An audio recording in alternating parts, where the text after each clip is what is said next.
बिस्मिल्लाहिर्रहमानिर्रहीम। अस्सलाम वालेकुम डियर स्टूडेंट्स। आज हम physics class 9 unit number 4 turning effect of forces का नाम है चैप्टर का, ये स्टार्ट करेंगे।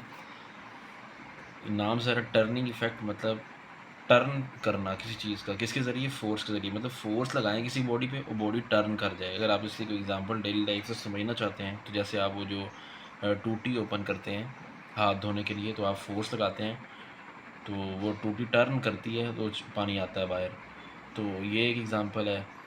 इसके अलावा आप पेंसिल जो है, जब आपने तराशनी होती है तो शार्पनर के अंदर पेंसिल को डालते हैं तो उसके बाद आप फोर्स लगा के उसको टर्न करते हैं, तो फिर वो टर्न, ये फोर्स के ज़रिए जो बॉडी टर्न करती है इसको बोलते हैं टर्निंग इफेक्ट ऑफ फोर्स। तो इस चैप्टर को पढ़ना स्टार्ट करते हैं हम। ये पहला पेज है, इसका इंट्रोडक्शन वाला जो पहला पेज होता है, इसमें लिखा हुआ है as we know that force is a vector quantity so it act as in particular direction, act in a particular direction. तो फोर्स चूँकि एक वेक्टर क्वांटिटी के लिए था, इसकी कोई ना कोई डायरेक्शन तो लाजमी होती है। हमेशा कोई फोर्स किसी डायरेक्शन में एक्ट करेगी, left right up down east west north south. We observe various effect of forces. Some force produce acceleration और deceleration in a body. Some tends to turn it around a point and some forces balance each other acting in opposite direction। ये forces हमने पिछले chapter में भी examples पढ़ी हैं कि force की वजह से Newton second law of motion में पढ़ा था कि जब भी किसी बॉडी में फोर्स लगाए तो फोर्स की वजह से उसमें एक्सेलरेशन पैदा होता है। इस तरह की हमने ऑलरेडी पीछे डिस्कस कर लिया, लिहाजा इसको यहाँ पर डिटेल डिस्कस करने की ज़रूरत नहीं है। मेन चीज़ की तरफ चलते हैं। ये पैरेलल फोर्सेस क्या होती हैं? All the forces which act parallel to one another, parallel का मतलब होता है आमने सामने, are known as parallel forces. The point of application of such a forces may be different. अब ये पैरेलल फोर्सेज क्या होती हैं, इसकी दो टाइप्स हैं, वो हम पढ़ते हैं। दो तरह की पैरेलल फोर्सेज हैं, लाइक और unlike parallel forces. Like parallel forces कौन सी होती हैं? If parallel forces are act in the same direction then they are called like parallel forces. पहले मैंने बताया पैरेलल का मतलब होता है आमने सामने। अगर दो फोर्सेज सेम डायरेक्शन में एक्ट कर रही हैं तो वो लाइक पैरेलल फोर्सेज कहलाएंगे। जैसे कि डायग्राम बनी हुई है, एक फोर्स है F1 अप एक्ट कर रही है, F2 वो भी अप एक्ट कर रही है, तो ये लाइक पैरेलल फोर्सेज होंगी क्योंकि दोनों की डायरेक्शन सेम है। If like parallel forces are acting in the same direction then they are called, sorry, if parallel forces are acting in the same direction then they are called like parallel forces. तो ये like parallel forces होंगी। And if their direction are opposite to one another then they are called unlike parallel forces. तो आप like parallel forces की definition जब याद कर लेंगे तो उसी को आप रिवर्स कर देंगे। If parallel forces are acting in the same direction then they are called like parallel, ये तो लाइक पैरेलल की होगी। सेम की बजाय ऑपोजिट लगा देंगे तो वो अनलाइक की डिफाइन बन जाएगी। ठीक है, तो आपने ये लाइक पैरेलल फोर्सेज और अनलाइक पैरेलल फोर्सेज की डेफिनेशन यहीं से एडजस्ट कर लेनी है। लाइक पैरेलल फोर्सेज की एग्जांपल आपने दोनों फोर्सेज अप बना देनी है सेम डायरेक्शन में।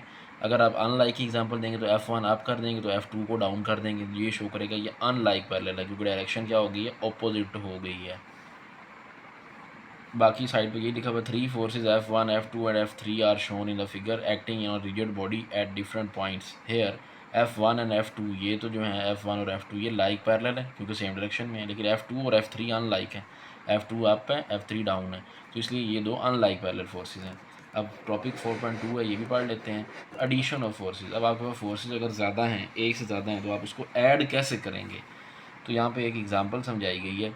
Late us we add three forces F1 F2 F3 having magnitude 200 newton 300 newton 250 newton. हमारे पास तीन फोर्सेज हैं F1 F2 F3 के नाम से, 200 न्यूटन 300 न्यूटन और 250 newton. Making acting at an angle of 30 45 and 60 degree पे वो एक्ट कर रही हैं with x axis. By selecting a suitable scale 100 newton is equal to 1 centimetre. अब हमारा यहाँ पे जो स्केल होगा ना, अब 100 न्यूटन को हम 1 सेंटीमीटर के इक्वल लेंगे। तो अब इन फोर्सेस को हम ड्रॉ करेंगे और फिर हम उसको ऐड करके देखेंगे कि इसको ऐड कैसे किया जा सकता है। ये फोर्सेस नीचे जैसे कि डायग्राम बनी हुई है, ये वो तीन फोर्सेस हैं। F1 है, दूसरी F2 है, तीसरी F3 है। इनकी मैग्नीट्यूड्स दी गई हैं। F1 हमें बताया गया 200 न्यूटन है, F2 जो है वो 300 न्यूटन है और तीसरी फोर्स ये 250 न्यूटन है F3। और ये एंगल बना रही हैं एक्स एक्सिस के साथ। ये एक्स एक्सिस होता है, ये वाई एक्सिस होता है। एक्स एक्सिस के साथ जो एंगल बन रहा है वो 30 का है F1 का, F2 फोर्स का 45 का, F3 का 60 का है। अब हमने स्केल सेलेक्ट कर लिया है कि एक न्यूटन जो है, 100 न्यूटन जो है वो 1 सेंटीमीटर के इक्वल है, ये हमने कह दिया। तो अब ये फोर्सेज हम ड्रॉ करेंगे। देखें, ये एक्स वाई प्लेन बना लेंगे। पहली फोर्स F1, अब देखिए F1 200 न्यूटन है। अब चूँकि एक 100 न्यूटन जो है 1 सेंटीमीटर के इक्वल है, 200 न्यूटन 2 सेंटीमीटर के इक्वल होगा, तो F1 हमारी 2 सेंटीमीटर हो जाएगी। इसी तरह जो 300 न्यूटन वाली फोर्स F2 है वो 3 सेंटीमीटर हो जाएगी, और 250 न्यूटन वाली वो क्या हो जाएगी, 2.5 सेंटीमीटर। तो वेक्टर्स को ऐड करना है, जब आपने फोर्सेस को ऐड करना है तो उसका रूल्स ये है,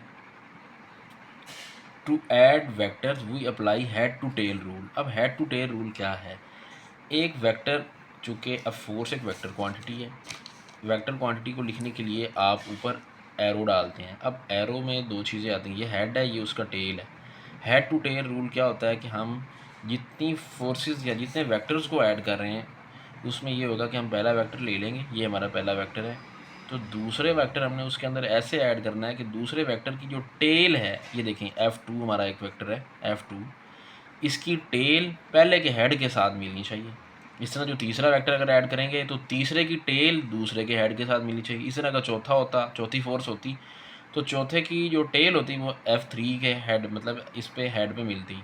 तो इस तरह करके जितनी फोर्सेज हैं आपने ऐड करनी है। तो यहाँ चूँकि 3 ही फोर्सेज हैं इसलिए हमने देखे पहले F1 ली, इसके हेड के साथ F2 की टेल जोड़ दी, तीसरे की टेल के साथ F2 का हेड, इसको हमने कंबाइन किया।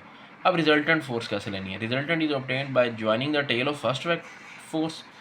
पहली की टेल लास्ट के हेड से आप ज्वाइन करा देंगे, ये हमें रिजल्टेंट दे देगा। मैं ये आपको खुद भी ड्रॉ करके दिखा देता हूँ। ये आपने सबसे पहले XY प्लेन ले लिया, ये XY प्लेन है हमारे पास, X एक्सिस, और ये हमारा Y एक्सिस है, ये ओरिजिन है। ये एक फोर्स है F1। अब देखें दूसरी फोर्स F2 है, F1 F2 F3, ये 3 फोर्सेस हैं, इनको हमने ऐड करना है। तो पहली फोर्स के हेड के साथ दूसरी फोर्स की टेल ज्वाइन करवाएंगे, ये F2 है। इसी तरह इसके साथ तीसरी फोर्स F3 है। देखें तीसरे की टेल दूसरे के हेड के साथ जोड़ दिया। अब रिजल्टेंट फोर्स कैसे हासिल करेंगे, resultant is obtained by joining the tail of first and head of second vector, head of last vector sorry. तो हमारी ये रिजल्टेंट फोर्स हो जाएगी F, और ये किसके इक्वल है, F1 plus F2 plus F3। तो ये था आज का टॉपिक। उम्मीद है टॉपिक आपको समझ आ गया होगा। इस चैनल पर मैथ, फिजिक्स, केमिस्ट्री, बायो के लेक्चर्स भी अपलोड हो रहे हैं। इस चैनल को सब्सक्राइब करें, दोस्तों के साथ शेयर करें, वीडियो को लाइक करें। मिलते हैं नेक्स्ट वीडियो में एक नए टॉपिक के साथ। अपना ख्याल रखिएगा। अल्लाह हाफिज़।